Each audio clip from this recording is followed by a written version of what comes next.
اتنی بھی ایسی بات نہیں ہے کہ کوئی تعلق نہ ثابت کیا جا سکے، کچھ ہوگا، لیکن وہی جو ایس ایم ظفر کہتے ہیں کہ بادی نظر میں لگتا ہے کہ شاید اس سے کچھ غلطی ہوئی ہے، لیکن ایسا ثبوت کوئی نہیں ہے کہ ان پر سزا ہو سکے یا کیس بن سکے۔ کچھ بھی کہا جائے، یہ ایک بہت نازک مسئلہ ہے، اور چیف جسٹس نے اس کو ایک تاریخ تو لکھ دی ہے کہ اپنے ہی بیٹے کو کٹہرے میں بلا لیا ہے، اور یہ بھی اچھا کیا کہ خود کو اپنے اس سے الگ کر دیا ہے، لیکن اس کے کیا ریپرکشن اثرات پڑتے ہیں۔ اب ہمارے وزیر اعظم صاحب ہیں، حکم تو ان کو صدر کا، پارٹی چیف کا، باس کا یہ ہے کہ اس پہ تبصرہ نہ کیا جائے، لیکن وہ تو ظاہر ہے کہ کچھ نہ کچھ کر سکتے ہیں۔ کل پرسوں انہوں نے کہا کہ بیٹے کو میرے بلا کے مقدمہ سن لیں، اپنے بیٹے کا نہیں سن سکتے تو ان کا سن لیں۔ آج صحافیوں کو جواب دیتے ہوئے کہا کہ چیف جسٹس کے خلاف ریفرنس بھیجنے کی کوئی ضرورت نہیں، ہو سکتا ہے صحافیوں نے سوال پوچھا ہو یا ان سے سوال پوچھا گیا ہو، کہا گیا ہو کسی نے کہ یہ سوال پوچھو، ریفرنس۔ یہی افواہ تو تھی کہ اس طرح کا ایک کیس بنایا جا رہا ہے، اس کیس کے حوالے سے ایک ریفرنس بھیجنے کی خواہش ہے حکومت کی، اور چیف جسٹس نے لیکن اس کو سمن کر کے ایک طرح کا اس کو پریمپٹ کر دیا ہے، ایک طرح پروپیگنڈا کیمپین کو ڈیفیوز کیا ہے، سمن کر کے پریمپٹ کر دیا ہے۔ تو کل تو ایک صاحب نے، باخبر صاحب نے ٹی وی پر یہ بھی کہا کہ 1 مہینہ پہلے یوسف رضا گیلانی یہ کہتے تھے کہ chief justice will be in a thick soup, جس طرح کوئی مکھی پھنس جائے ایک گہرے کا مطلب گاڑھے شوربے کے اندر، یہ سمجھ لیجئے، تو اس کا پھر نکلنا اڑنا جو ہے مشکل ہو جاتا ہے۔ تو یہ گویا تاثر دیا گیا تھا، جس سے یہ تاثر خاصا راسخ ہوتا جا رہا ہے کہ بہرحال وزیر اعظم اس معاملے میں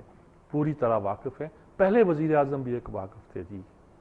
شوکت عزیز۔ یہی کہا گیا کہ جنرل مشرف نے جو کچھ کیا تھا وہ شوکت عزیز کی ایڈوائس پر کیا تھا، اور شوکت عزیز اسٹیل مل کے معاملے پہ خاص طور پر چڑے ہوئے تھے۔ پتہ نہیں کتنے معاملوں سے لوگ چڑھیں گے، اسٹیل مل پہ چڑھیں گے، لاپتہ افراد پہ چڑھیں گے، بلوچستان پہ چڑھیں گے، کراچی میں بھی چڑھے ہوں گے، اور بہت سے مسئلوں پہ چڑھے ہوں گے۔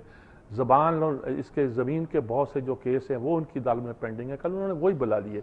ریکارڈ طلب کر لیا سارا بحریہ ٹاؤن کا، لے کے دستاویزات آ جائیں۔ اچھا، بہت سے کیس ہیں جی جو اس پہ ہیں، کہتے ہیں کہ اس پہ بھی پردہ ڈالنے کی ایک کوشش ہے، اور بہت سی باتیں جو ہیں اس حوالے سے بھی کہی جا رہی ہیں۔ وہ کیس بھی اب یعنی کہ ایک تو ہوتا ہے نا، آپ رک جائیں، آپ کو روک دیا جائے، آپ کے خلاف پروپیگنڈا کر دیا جائے، لیکن لگتا ہے عدالت کا کوئی موڈ نہیں رکھتا، اور وہ یہی چاہتی ہے کہ وہ اس معاملے کو بڑی تیزی کے ساتھ جو ہے وہ لے کے آگے چلے اور معاملے کو طے کرنے کی کوشش کرے۔ اور کل اس طرح کے بہت سے کیسز ہیں، آج بھی شاید کیسز ہیں، اور اس سے اندازہ ہوتا ہے کہ خاصی اس پر بات چیت آگے بڑھ سکتی ہے جی۔ ارسلان نے بھی کہا کہ میرے خاندان کی میری کردار کشی ہو رہی ہے، مجھے بھی جیل میں ڈالیں، اس کو بھی لا کے جیل میں ڈالیں، اس نے FIR درج کرانی چاہیے، کورٹ نے ڈانٹ دیا، آرام سے بیٹھو، تمہارا کام نہیں ہے، اور اپنے وکیل سے کہو وہ بات کرے۔ لیکن بہرحال دونوں پارٹیاں آمنے سامنے ہیں، اور نظر آتا ہے کہ کچھ نہ کچھ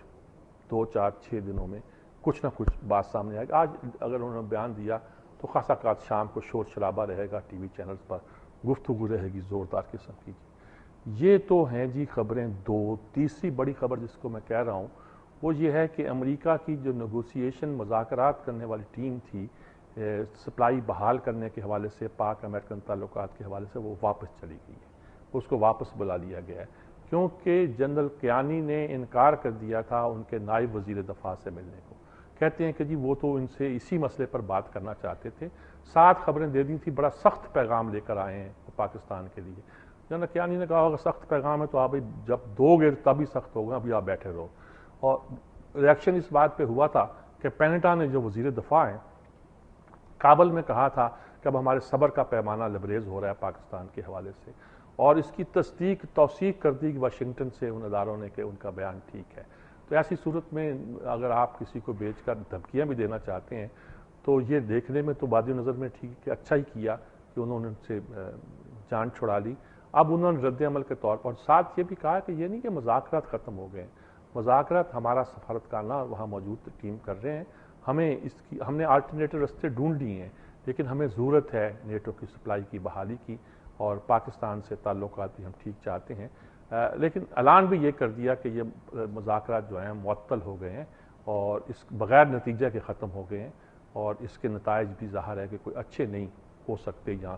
ہونا ممکن دکھائی دیتے ہیں۔ یہ بہت بڑا جی ایک کرائسس ہے، اور ہم خوش تو ہو سکتے ہیں کہ دیکھو ہماری فوج نے، ہماری حکومت نے کتنا سخت سٹینڈ لیا امریکہ کے خلاف، لیکن ہم کس طرف بڑھ رہے ہیں، کیا کرنا چاہتے ہیں، اور ہمارا ٹارگٹ کیا ہے کہ امریکہ کو ناراض کرنا، دور رکھنا، یا ہمارا ٹارگٹ یہ ہے کہ اتنا پریشر بلڈ کرو کہ امریکہ جھکنے پر مجبور ہو جائے. کہ ایسا ہو سکتا ہے؟ امریکہ دوسری طرف سے اپنی طرف سے اتنا پریشر رکھا ہوا ہے کہ آج خبر یہ بھی ہے کہ اب اگر مذاکرات ہوں گے تو امریکہ کی شرائط پر ہوں گے. امریکہ کی شرائط کیا ہوں گی یہ تو اللہ ہی جانتا ہے. ہم سمجھتے تھے کہ ہماری شرائط پر ہوں گے، وہ کہتے ہیں کہ ہماری شرائط پر مذاکرات ہوں گے. امریکہ بھی لگتا ہے دو ہاتھ کرنے کے لیے ہم سے تلا ہوا ہے، اور فوج بھی لگتا ہے ہماری کہ اس معاملے میں کمپرومائز کرنے کے موڈ میں نہیں ہے، اور اپنی بات کو ایک طرح سے منوانے کے حوالے سے، یعنی پاکستان کے موقف کو امریکہ سے ایک طرح کے دباؤ ڈال کے منوانے کے چکر میں ہے. دیکھیں کیا مسئلہ نکلتا ہے، کیا صورتحال پیدا ہوتی ہے، یہ تو آنے والے دنوں میں ہی پتہ چل سکے گا. جی اچھا جی، یہ ہیں بڑی خبریں جن کا میں تذکرہ کرنا چاہتا تھا. اب چھوٹی خبروں میں، مثلا چھوٹی تو نہیں ہے، سیاچین وغیرہ پہ جو مذاکرات انڈیا کی دفاعی وزیر دفاع، سیکرٹری دفاع آئے ہوئے ہیں، اور پاکستان کے سیکرٹری دفاع کے درمیان مذاکرات تھے. اس میں بھی سیاچین کے مسئلے پر جو انڈیا کا رویہ ہے وہ ذرا اب سخت سا ہے. یہ جنکیانی پہلے کر چکے ہیں کہ انہوں نے اپنا پوائنٹ آف چینج کیا ہے. طے تو یہ تھا کہ سن 84 میں جب انڈین فوجیں جہاں آئی تھیں، پرانی سرحدوں پر وہ بھی چلے جائیں، یہ بھی چلے جائیں، کوئی معاملہ جو ہے لڑائی جھگڑے کا وہاں نہ رہے، معاملہ جو ہے بڑا سموتھلی آگے بڑھے. لیکن اب لگتا ہے کہ شاید ایسا نہیں ہے جی. اور وہ کہتے ہیں کہ نہیں، جہاں ہم موجود ہیں وہاں ہم موجود ہیں، جہاں آپ موجود ہیں وہاں آپ موجود ہیں. صرف یہ کہ انہی کو مان کر ہم فوجوں کو جو ہے وہ واپس بلا لیں یا ان ایکٹیو پوزیشن میں لے جائیں، اور یہ طے کر لیں کہ جہاں ہم ایک دوسرے کے خلاف کارروائی نہیں کریں گے. یہ موقف پہلے انڈیا کا نہیں تھا، اس نے اپنے موقف میں شدت پیدا کی ہے، اور امریکہ